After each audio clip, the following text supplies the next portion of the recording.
Hello, welcome to Dungeon Dwellers Podcast. I'm your host Justin. Today is our finale for Silent Night, Deadly Night marathon reviews that we've been doing this week, which is thank fucking God.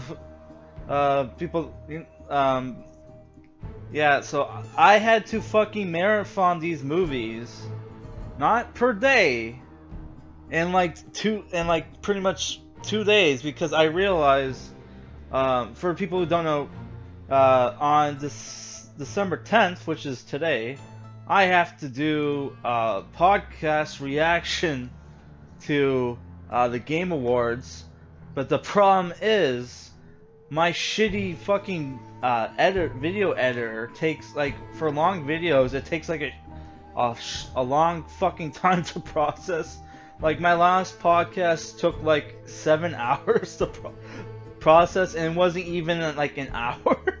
So like the Game Awards is probably gonna be 2 hours, so it's probably gonna take like almost like 24 hours to fucking process the podcast. So I'm having to fucking like watch a bunch of movies for Christmas month and then finish the videos ahead of time.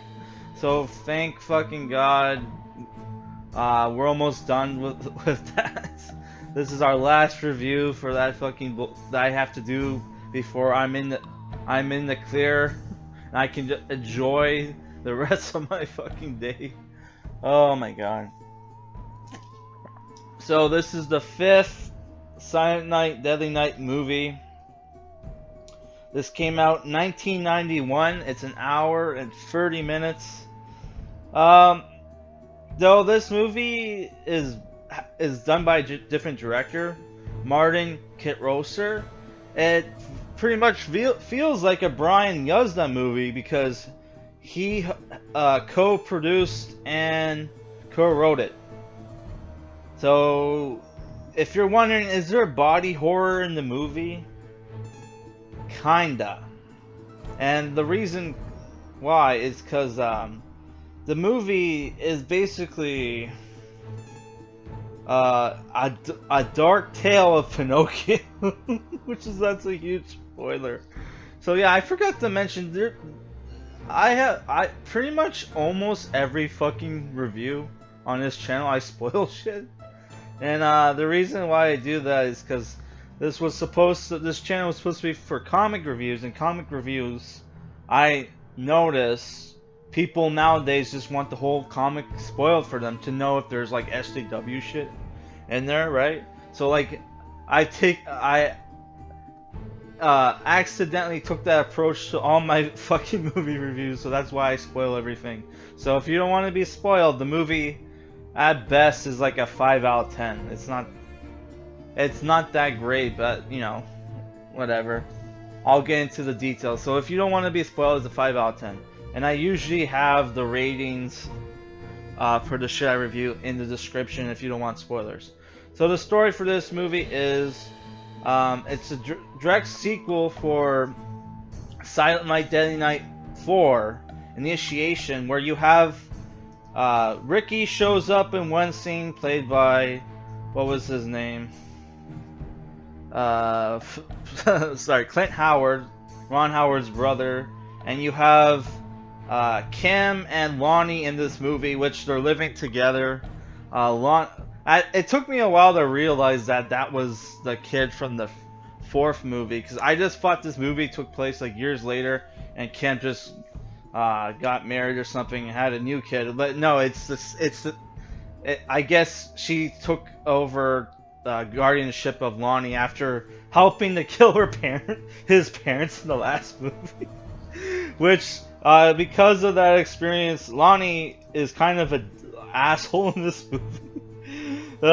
He constantly swears and shit. Which he's not in the movie. He's not the main character. The main character is a boy named Derek, who was sent a gift for Christmas, and you know, it said don't open till Christmas, but he was like, fuck it, I'm gonna open it. So after like passing by his parents' room, watching them have sex, which is fucked up, he goes in the the living room, tries to open the gift. His dad catches him. Oh, Derek is played by William Thorne for people who care. His dad catches him, opens up the gift. It's basically a ball that, that pops out like, these limbs in his head, and it's like a Santa Claus toy, and the limbs shoot out and strangle the dad, and impales him, and he impales himself on a fire poker. So like weeks pass by. He doesn't speak anymore. He's afraid of toys now. He's afraid to go in his room. Because it took me a while to realize, okay, why is he afraid to go in his room? And then like you realize, oh, it's because he's afraid of toys. That's why. And obviously all of his toys are in his room. So like after having breakfast and watching an episode of Rambo, the shitty Rambo cartoon, which I hated that show as a kid, because I'm like, why the I understood as a kid why you couldn't get Sylvester Stallone to do the voice of the cartoon character, obviously, but could they not have got somebody to do an impersonation of him or something? It's like, hey, let's go kill the Viet Cong. It's like, how hard is it to do like a fucking Sylvester Stallone impression? I know that one I did was really shitty, but it was closer than the fucking cartoon, which what was it, like Cameron Clark? I don't fucking know. So yeah, his mom, after talking with Kim, whose name is Neith Hunter. I forgot that chick's name for the last review. Not exactly a like Neith, I didn't even know was a woman's name. Hell, it wasn't. I thought it wasn't even a name I've ever fucking heard of in my life. So yeah, after his mom was talking to Neith Hunter's character Kim, which the mom is played by, is that correct? Jane Higginson. They go to this toy store run by what's his name? Rooney. Sorry, I'm checking the cast. Fuck. God damn it, fucking IMDb. You always fuck shit up for me. Mickey Rooney, the comedian who plays Joe Pedo. Sorry, not Pedo. Yeah, he's supposed to be the Geppetto character in this movie, because it's like the movie is somewhat inspired by Pinocchio. Who wasn't this guy a famous comedian? I don't fucking know. Oh, he's been dead for a while.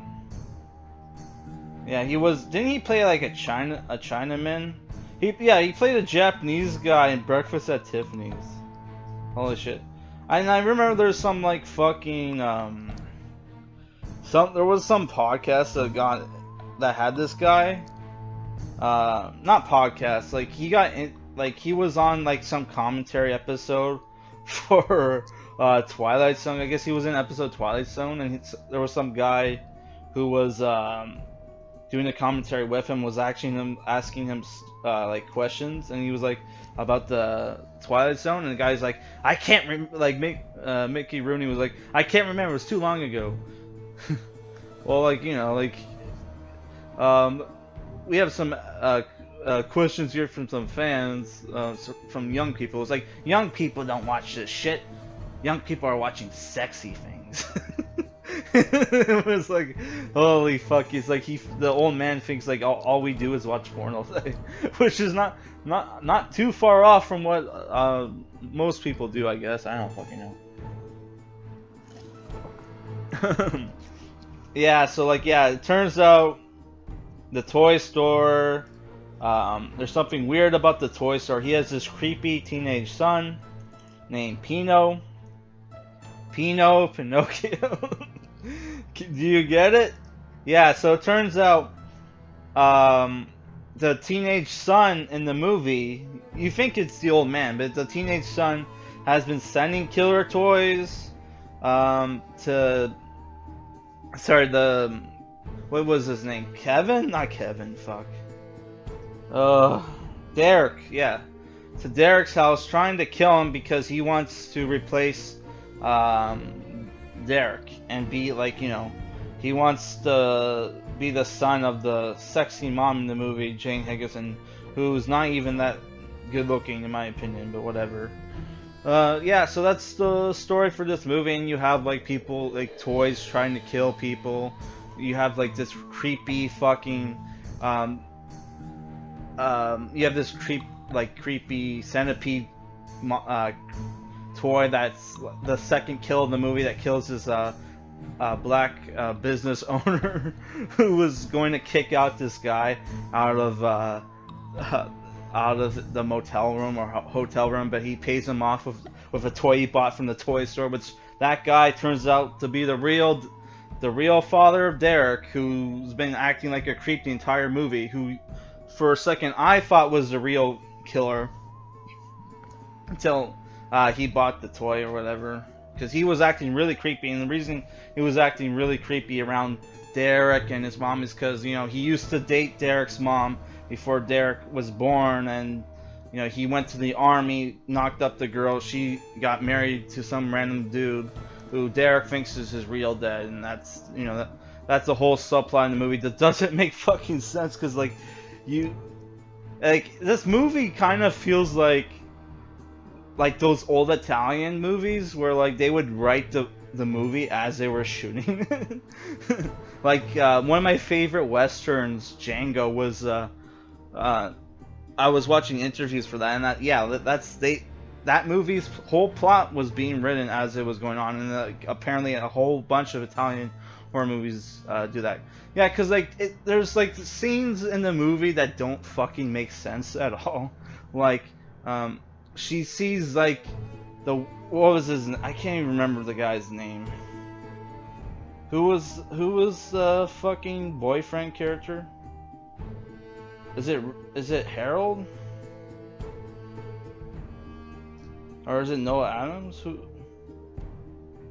Yeah, Noah Adams is the ex-boyfriend character who's like stalking Derek and Sarah Quinn, which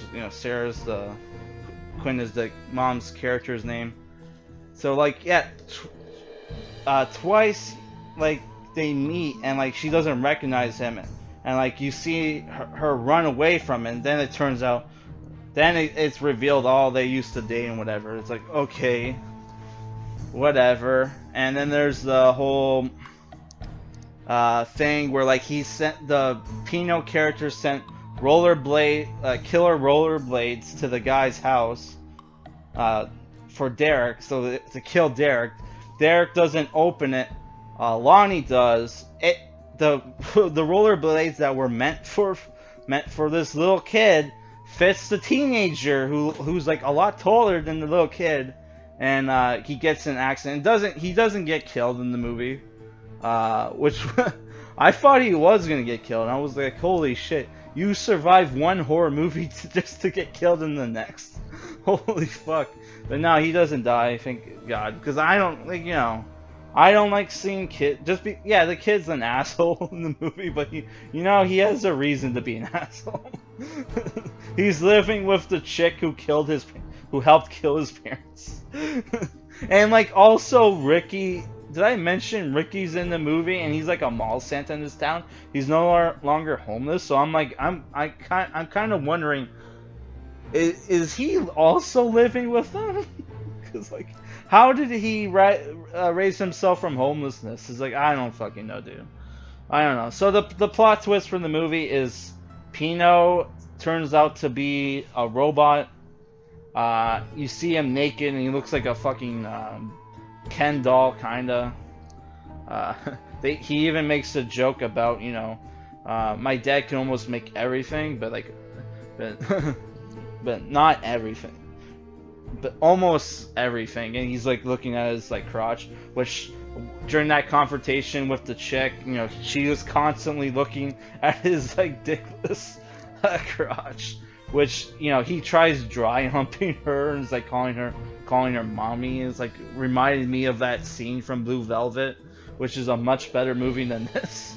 Yeah, so yeah, this movie sucks. Don't watch it. Bye.